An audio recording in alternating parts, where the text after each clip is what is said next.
En Es Radio, La Noche de Cuesta, con Carlos Cuesta. Bueno, pues vamos a dar ya la bienvenida a Juan Ramón Rayo. Juan Ramón, ¿cómo estás? ¿Qué tal? ¿Cómo estamos? Buenas noches. Y vamos con esta sección, con la diana económica de Rayo. La AIREF ha demostrado que esa I de independiente a lo mejor va y resulta que es verdad. Juan Ramón se ha quedado a gusto descalificando la política económica, o mejor dicho, la política presupuestaria del gobierno, por motivos muy obvios, por motivos muy reales, que además yo creo que tienen todo que ver con lo que estábamos hablando en la tertulia, precisamente de esa inestabilidad del gobierno. Pero si te parece, Juan, bueno, te pido un primer comentario y empezamos a analizar algunos cortes de las declaraciones que ha hecho esta persona, la directora Cristina Herrero, la directora de AIREF. Bueno, muy brevemente, no tener presupuestos desde mi punto de vista, sobre todo cuando esos presupuestos los puede elaborar Pedro Sánchez, no es una mala noticia. El problema es que no es una mala noticia porque debería congelar el nivel de gasto público con respecto a años anteriores, y lo que está haciendo este gobierno es incrementar los presupuestos a golpe de decreto, digámoslo así, y por tanto al final el gasto termina subiendo, pero sin que haya una coherencia interna que es la que debería establecerse en el documento de presupuestos, y es esencialmente lo que denuncia la AIREF. Fíjate, Cristina Herrero, la responsable de la AIREF, vamos a poner ahora la declaración, pero es que ha tirado bien porque habla de presupuesto, pero habla de proyecto, con lo cual yo creo que sí, que efectivamente lo ha ampliado, y es como decir, oiga, este señor está para lo que está para sobrevivir, pero es que en el fondo le importa un soberano comino lo que haga con la economía, necesita comprar votos y bueno, y se dedica a recaudar. Vamos a escucharla. Vive no ya sin presupuesto, sino sin proyecto de presupuestos, porque si por lo menos hubiera un proyecto podríamos saber lo que el gobierno pretende hacer. Con lo cual, yo fíjate, casi más grave que no haya presupuesto me parece que no haya proyecto de presupuestos, con lo cual estás completamente a ciegas. Le veo una coincidencia con lo que tú dices, Juan Ramón. O sea, mucho más que los presupuestos es que no haya, ella dice, un proyecto de presupuestos que tiene toda la pinta que se refiere a un proyecto económico. Sí, a una ordenación de las cifras de gasto entre las diversas partidas o sectores del presupuesto, ¿no? Porque, como digo, a ver, yo si se congela el presupuesto en el año 2023, pues miel sobre hojuelas, menos gastaremos, dado que este gobierno no parece que vaya a aprobar unos presupuestos, si es que tuviera mayoría parlamentaria, para mantener o recortar el gasto público. Con lo cual ya digo que no pueda aprobar presupuestos y no pueda aumentar el gasto público, bien está. Pero es que no es eso lo que está sucediendo. Lo que está sucediendo es que cada vez que el gobierno quiere impulsar un incremento, además bastante importante en muchas ocasiones, del gasto público, pues lo aprueba por decreto, luego pasa a las Cortes, esos incrementos del gasto público muchas veces sí salen aprobados, y por tanto tenemos como una especie de presupuesto Frankenstein, ¿no? Tenemos una base presupuestaria de 2023 que se va parcheando, añadiendo pues retazos de gasto público por allí y por acá. Y eso, claro, de cara a fiscalizar cada una de las partidas del presupuesto y sobre todo la coherencia interna y hacia dónde se dirigen, ¿no? ¿Cuál es el proyecto económico presupuestario que tiene este gobierno? ¿Cuál es la visión, la orientación de esa política económico presupuestaria? Pues es nefasto. La AIREF tendría que ir decreto por decreto tratando de agregar cada una de las cifras que se van aprobando para componer una imagen conjunta, que es lo que debería ofrecer unos presupuestos o un proyecto de presupuestos que desde luego no lo tenemos ni parece que lo vayamos a tener, porque bueno, este gobierno no cuenta con mayoría parlamentaria suficiente, pero tampoco hay una mayoría parlamentaria suficiente para, al menos de momento, ponerse de acuerdo en un candidato que en una moción de censura lo reemplace, y por eso estamos pues en stand-by, ¿no? No se marchan y tampoco viene nadie nuevo, y por tanto seguimos con inercia, pero con una inercia que en este caso no tiene las ventajas que suelen tener la inercia y la parálisis gubernamental, y sí muchos de los inconvenientes. Sí, déjame que te pregunte por la inercia, porque Pedro Sánchez ya ha despejado por lo menos su incógnita, la suya a efectos personales, ¿no? Dice, no, si yo me vuelvo a presentar en el 27, lo cual implica, uno, que nos quedan 2 años de Pedro Sánchez si se cumpliera lo que le está diciendo, obviamente, y que a partir de ahí pues ya veríamos. Déjame que te pregunte por qué hacemos con esa inercia si de veras hay cambio de gobierno, porque a mí esto es una cuestión que me preocupa mucho. dicho. Muchas veces hemos visto cambios de gobierno, y estoy pensando en el último que vimos, muy llamativo, mayoría absoluta, llega Mariano Rajoy, nos dice que va a bajar impuestos, no los baja, los sube, dice que no nos preocupemos, que es temporal ni historias, siguen subiéndolos, dice que va a controlar el gasto de la administración, se siguió disparando la deuda, había una parte que evidentemente tenía justificación, había otra parte que no, sacaron aquella cosa extraña de la Cora, y se suponía que era un proyecto para reducir gasto, pues debieron reducir gasto sin la S, porque debieron reducir un gasto. La inercia que tenemos ahora, que a mí me da muchísimo miedo, porque es cultural, acabamos de ver los datos de absentismo, dicen de bajas. Hombre, a ver, si hubiese habido un incremento de algún tipo de enfermedad estilo COVID, pues entendería que son de bajas. Cuando ves que no hace más que dispararse la justificación de bajas y casualmente cada día se separa más, por ejemplo, de la de los autónomos, pues no te queda más remedio que pensar que es absentismo. Aquí solo se habla de trabajar menos horas, aquí solo se habla de cobrar más impuestos, las partidas de gasto no dejan de incrementarse de una forma enloquecida. Si hay un cambio de gobierno, ¿tú crees que va a haber un cambio de un volantazo, un giro de timón de verdad? Bueno, yo, si me permites hacer antes el comentario político, todo el mundo da por hecho que se va a presentar Sánchez, y yo creía que estas declaraciones dejaban en claro que no se iba a presentar, porque como Sánchez siempre miente, pues esta no sería una excepción. Pero bueno, en cualquier caso, sí, efectivamente tenemos una serie de inercias económicas que, por desgracia, no hay un proyecto. Criticábamos la ausencia de proyecto de presupuestos en el gobierno existente, en el gobierno socialista Sumar, pero tampoco perdamos de vista que no hay un proyecto de gobierno en la oposición política de este país. Ahora mismo ha salido a la palestra, por ejemplo, Juanma Bonilla, el presidente de Andalucía, con, bueno, vamos a dar una deducción de 100 euros a los que tienen mascota, una deducción de 100 euros a los que van al gimnasio. Vamos a ver. Más allá de que sería preferible que, si le sobra margen presupuestario, bajara linealmente impuestos y no se dedicara a dar subvenciones en función de lo que considera que le interesa o le deja de interesar, creo que España, en general, la economía y la sociedad española, tiene una serie de problemas muy claros, muy concretos, muy específicos y que se extienden, ¿eh? No estoy tratando de limitar el impacto que tienen, pero son 4, 5, 6 problemas muy obvios.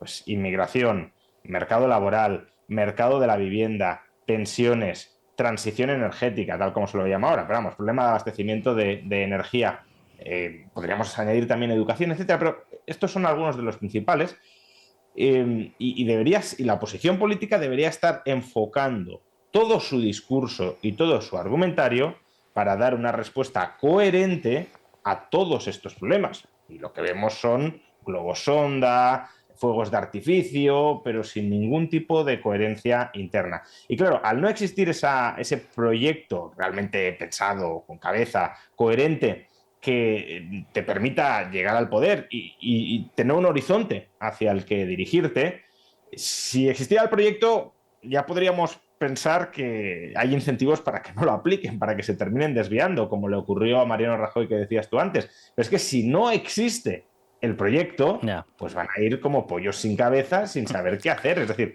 van a heredar, pongámoslo así, la economía sanchista, que tiene una serie de inercias que a corto plazo enmascaran problemas serios de futuro y también a corto plazo exhibe otra serie de problemas y disfuncionalidades muy graves, como el problema de la vivienda, y no van a saber cómo remediar todos esos problemas en el corto, en el medio y en el largo plazo. Y sí, me temo que eso es a lo que vamos. Nada, es que no puedo estar más de acuerdo, porque es que, fíjate, según estabas haciendo el diagnóstico, estaba ya aquí anotando posibles soluciones y dices, el problema de la vivienda, claro, eso exige sacar suelo de forma urgente, lo cual exige modificar toda la normativa de los últimos años, y en concreto la de 2023, que ha estado limitando la capacidad de actuación y de construcción de las constructoras y promotoras, diciéndoles que de todo lo que edifiquen, un 40% tiene que ir a vivienda social. Oiga, mire, si usted quiere hacer vivienda social, la hace con lo que nos está robando en impuestos, pero si no le importa, le deja a la gente que se busque la rentabilidad de su empresa, porque si no va a ocurrir lo que ha ocurrido. ¿A que el 40% tiene que ir sin rentabilidad? Pues no construyo. ¿Por qué? Pues porque no me interesa, porque evidentemente no he montado una empresa para que vaya a la quiebra. El tema de la situación de la administración. Evidentemente necesitamos un recorte brutal de gasto, porque si Pedro Sánchez ha incrementado en 80.000 millones el techo de gasto de cada uno de los presupuestos que elabora, tendremos que recortar eso, porque si no, no estaremos fuera del sanchismo. En tema de impuestos, lo que estabas comentando, no es que voy a sacar una deducción o una subvención, porque esto es un bono, es una subvención, es que ni siquiera es deducción, a las mascotas. ¿En serio? ¿En serio, España España necesita, una deducción para las mascotas. Dices, el problema que yo le veo a todo esto, Juan Ramón, es que cuando lleguen, y tú lo has explicado perfectamente, si llegan sin proyecto, las medidas o se adoptan en los 6 primeros meses y posiblemente de ahí me sobran 3, o si no, no vas a tener tiempo para amortiguarlo políticamente. Y si los políticos llegan ya medio temerosos, como no lo hagan en el primer semestre, no lo van a hacer nunca. Porque ya empezamos con los sondeos. No, es que fíjate, es que claro, si apruebo esta medida en pensiones, me han caído 1,7 puntos. Y como ven que ya no tienen tiempo para recuperar hasta las próximas elecciones, siempre adoptan la misma medida. No se hace nada. Además, ¿para qué van a asumir un coste político si no entienden la lógica de lo que están haciendo? Es decir, si tú tienes como un proyecto coherente y dices, mira, estas políticas van dirigidas a solucionar este problema que es muy serio, estas otras, este otro problema. Y además estos dos problemas, por ejemplo, inmigración y vivienda, están interrelacionados por esta vía y por tanto hay que darles este tipo de solución conjunta. Cuando tú tienes todo el plan en la cabeza, luego podrá tener sentido o no, pero cuando tienes el plan, entiendes el rumbo de las políticas que tienes que aplicar. Cuando no tienes el plan, pues como mucho digas, oye, vamos a hacer algunas cosas para parecer que somos distintos de los que había antes, pero en el fondo no vas a solucionar nada. Primero por las inercias que tú mencionabas y por el coste político que se termina asumiendo de no, yo aquí, ¿cómo voy a empezar a hacer cosas que molesten a la gente si puedo perder las elecciones? Ya no dentro de 4 años, en un año hay elecciones, no sé, en el País Vasco y en Galicia, en 2 años en Andalucía, donde sea, en 2 y medio en Cataluña. Entonces, claro, hay que mantener siempre el buen tono discursivo del gobierno y no pisar ningún callo. Fíjate, Juan Ramón, es que además tú decías una cosa que es verdad, o sea, el proyecto es un proyecto, no son retazos de proyecto. Claro, o sea, exacto. Si tú entiendes cuál es un plan económico, sabes que necesitas bajar impuestos para poder tener oxígeno, bajar gasto público para poder tener oxígeno financiero para hacer las rebajas y que no se te caigan determinados gastos que sí que son necesarios. Pero si empiezas a retocar sin conocer el proyecto, lo que ocurre es que te sale un destrozo brutal. Ya no sabes qué es lo que está saliendo del proyecto. Acaba siendo siempre una porquería que simplemente depende de cuál es el colectivo que te presiona más socialmente.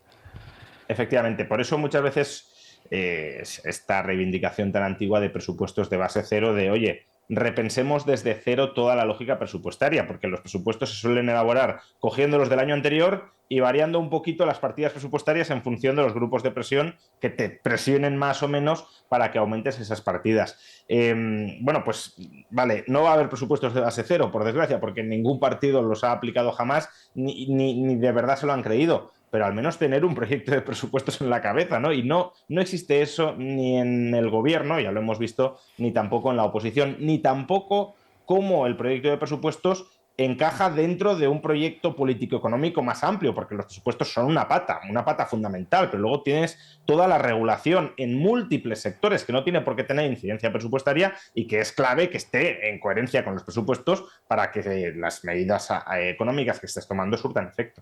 Mira, fíjate, salía ayer el anuncio por parte de Iberdrola del plan de inversiones y nosotros en Libertad Digital lo titulábamos así. Iberdrola maneja como principal hipótesis el cierre de Almaraz, que efectivamente yo creo que esto va abocado a eso, es una auténtica barbaridad, pero es a lo que va abocado, y lanza un aviso Iberdrola sobre las inversiones en España. Y claro, ellos hacían su evaluación y decían, mira, la compañía, lo anunciaba ayer de hecho, inversiones de 58.000 millones hasta 2028, un 30% más. Y dices, ¡joder, qué maravilla! ¡Qué maravilla! Claro, acto seguido decían dónde iban a ir. Decían, la inmensa mayoría a Estados Unidos y Reino Unido. ¿Por qué? Pues porque evidentemente España está como está. Y no te vas a meter en un mercado en el que no sabes ni qué impuestos va a haber, ni qué tensiones nuevas va a haber, ni qué de pronto campaña te van a lanzar contra la empresa o incluso contra el empresario.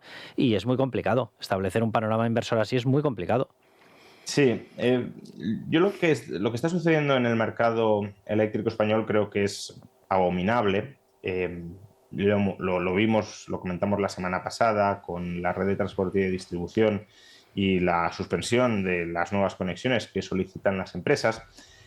Si hay algo que ahora más o menos está quedando claro en el panorama económico global, ni siquiera occidental, global, es que el mundo va a necesitar muchísima más energía, pero muchísima, como no la ha necesitado jamás antes en la historia, durante los próximos años para abastecer la demanda de los centros de datos, cuya inversión está incrementándose a ritmos verdaderamente exponenciales. Leí hace un momento que OpenAI, la empresa de ChatGPT, planea en los próximos años construir o o contratar centros de datos que consuman 10 gigavatios, que eso, para que nos entendamos, es el equivalente a toda la demanda energética de la ciudad de Nueva York. Claro, eso es un extra que va a tener que soportar el sistema eléctrico estadounidense, para lo cual va a haber que construir multitud de centrales eléctricas y extender multitud de redes de transporte y de distribución, sobre todo si son centrales eléctricas no descentralizadas, ¿no? Como podrían ser placas fotovoltaicas in situ. Entonces, claro, en los próximos años vamos a tener que, las economías que quieran crecer y aprovecharse y sumarse a esta ola, van a tener que invertir muchísimo en energía, especialmente en electricidad, y en diversificar todo lo que puedan todas las formas de suministro eléctrico, porque no va a bastar con invertir en un tipo de tecnología para abastecer toda la demanda de electricidad que está por venir.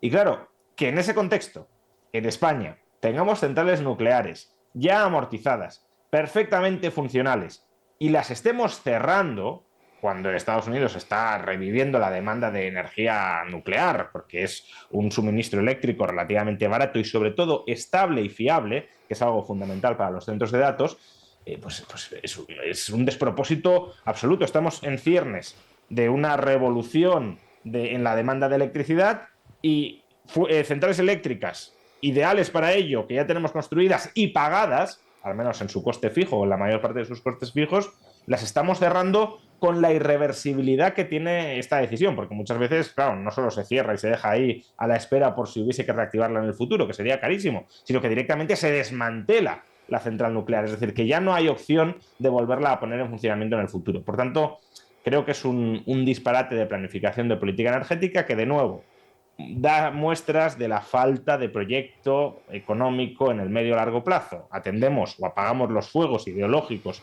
del corto plazo, no me gusta la nuclear, ahora mismo no hay un grave problema de desabastecimiento energético, porque como también se está invirtiendo en renovables y demás, parece que tengo cubierta la oferta, y por tanto puedo cerrar la nuclear sin preocuparme si en el futuro va a haber desabastecimientos, si voy a tener más apagones por los problemas que ya vimos, o si voy a poder conectar toda la demanda de electricidad a la red que estoy teniendo y que previsiblemente, si queremos que la economía crezca y sea próspera, va a seguir teniendo. De hecho, Juan Ramón, ya estamos teniendo ese problema, es surrealista, sí. Pero ya lo tenemos.